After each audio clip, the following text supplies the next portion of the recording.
സുഹൃത്തുക്കളെ, അടുക്കളയിൽ നിന്നും അയ്യോ പാമ്പ് പാമ്പ് ഓടി വരണേ എന്ന് അടുക്കളക്കാരൻ്റെ നിലവിളി കേട്ടാണ് ആളുകൾ ഓടിയെത്തിയത്. എവിടെ പാമ്പ്? ആളുകൾ ചോദിച്ചു.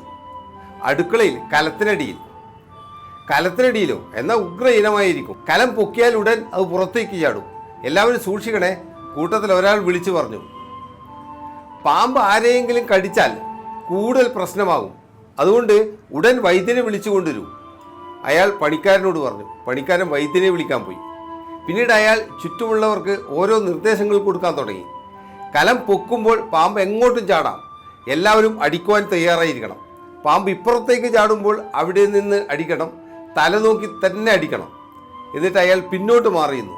ഒരു യുവാവിനോട് ആജ്ഞാപിച്ചു, പൊക്കടാ കലം. അയാളെ മനസ്സിൽ ശപിച്ച് പേടിയോടെ യുവാവ് കലത്തിനടുത്തെത്തി. പൊക്കടാ കലം, നീ എന്തിനാ പേടിക്കുന്നത്? ഞാനില്ലേ ഇവിടെ? ഏറ്റവും പിന്നിൽ നിന്ന് അയാൾ വിളിച്ചു പറഞ്ഞു. ആ യുവാവ് കണ്ണടച്ച് പേടിയോടെ അറിയാവുന്ന ദൈവങ്ങളെല്ലാം മനസ്സിൽ വിചാരിച്ച് കലം പൊക്കി. പാമ്പിനെ അടിക്കാൻ വടി ഉയർത്തിയവർ ഞെട്ടി. കലത്തിനടിയിൽ ഒന്നും ഉണ്ടായിരുന്നില്ല. സുഹൃത്തുക്കളെ, ഇതുപോലെയാണ് നമ്മുടെ എല്ലാ പ്രശ്നങ്ങൾ. യഥാർത്ഥത്തിൽ ഒന്നും ഉണ്ടാവില്ല, കലം പൊക്കിയാൽ തീരാവുന്നതേയുള്ളൂ. വസ്തുതകൾ അറിയാതെ ദൂരെ നിന്ന് അഭിപ്രായം പറയുന്നവരാണ് യഥാർത്ഥ പ്രശ്നക്കാർ.